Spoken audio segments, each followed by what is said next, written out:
Welcome to day 22 of the course in Mastery. This is the fourth and final week in which we'll cover wealth. Congratulations on sticking with your commitment to creating a better life for yourself.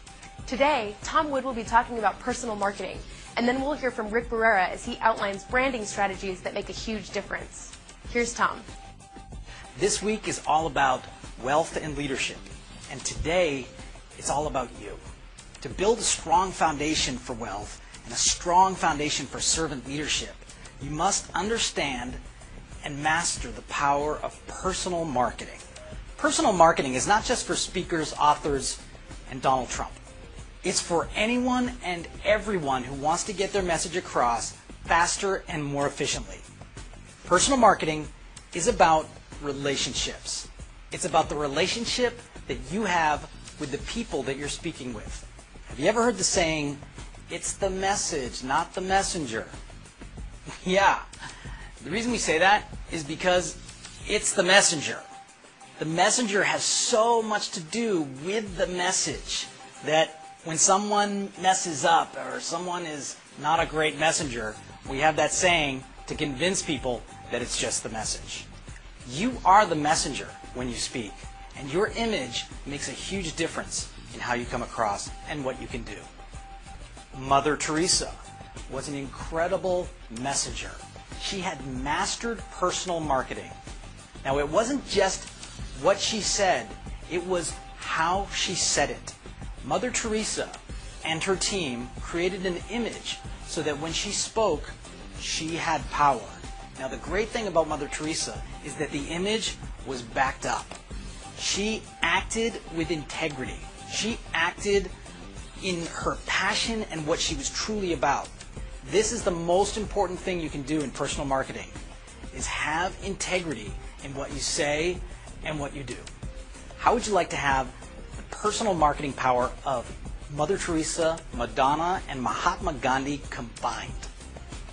Here's what the best personal marketers in the world do, and how you can become a messenger that people respect and admire.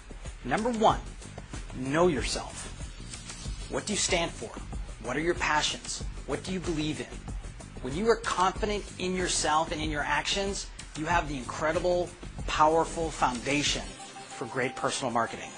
Number two, be yourself. Don't try and be the Donald. That's his job. Your job is to be you. You know what you stand for now. You know what you believe in. Take actions that are in integrity with what you believe. People may not agree with you, but they will respect you when you act in accordance to your beliefs. Number three, be interested in people. People talk favorably about people they like, and people like people who like them. It's that simple. Number four, talk about people behind their back. I'm serious. What you want to do, though, is say positive things about them behind their back. It will always get back to them eventually, especially if you say something nice, which no one else ever does. Once somebody hears that you're speaking positively about them behind their back, they are much more inclined to say nice things about you behind your back. Number five, get the word out. You may be amazing at what you do, but if your boss doesn't know about it, you're not going to get the raise when you need it. People have so much information coming to them from so many sources that you need to stay on top of introducing to the people closest to you and the people outside about who you are and what your image is, what you've done, and what you're about to do. Now, the best way to get the word out is have other people talk about you. But even if you can't get other people to talk about you, it's critically important that you talk about you. Now, the way to do this is genuine and humble. People don't like people that brag.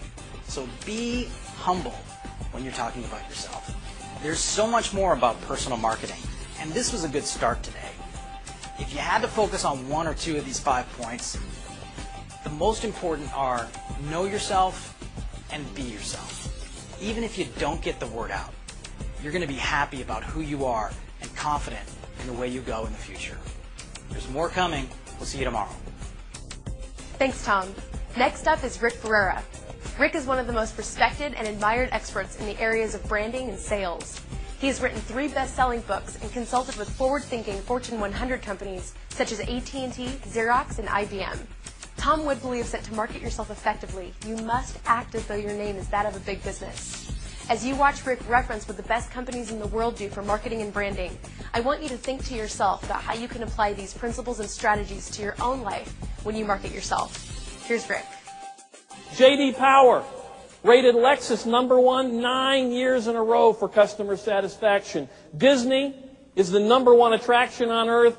Harley is the #1 most profitable motorcycle company on earth. And Southwest Airlines is the only airline to be profitable since inception.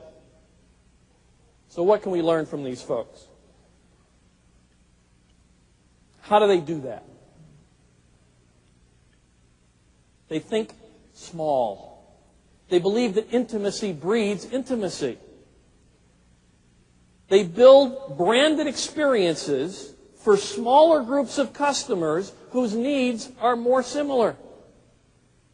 They try to build small internal work units and smaller branches so that what they do is they bring their huge company down to human scale for both their employees and their customers. These companies see the world through their customers' eyes. British Airways actually went out and set up a separate company, a separate office, whose job it is to work with their customers to understand the British Airways experience through the eyes of the customers, and then they come and advocate to the senior management on behalf of the customers. And they actually measure things differently. BA was measuring when the call comes into the call center, right? When we pick up the phone, how long does the transaction take?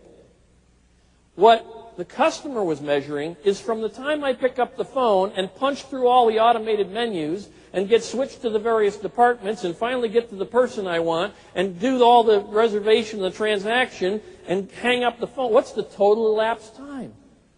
And that was very different, and that led them to redesign the system to shorten the total time. Lexus requires that their headquarters staff interview at least 4 customers a month, every month, so they stay in touch with their customers. These companies invest heavily, very heavily, in education. I think these numbers will astound you. USAA spends 2.7% of its annual budget on training. They have 211 full-time instructors. In 75 classrooms, they provide 16 weeks of training before an employee answers a phone. These winners demand that their highly trained frontline take responsibility for their customers' experiences. You know, there are a lot of people out there talking about empowering the front line. Empowerment means you can if you want to. These companies say, no, you better take care of the customer. You are required as the frontline person to take care of their customer. You are responsible for that customer's experience. At Ritz-Carlton, if it's under $2,000, the front line has to handle the problem. And they have the authority to spend up to $2,000 to get it handled.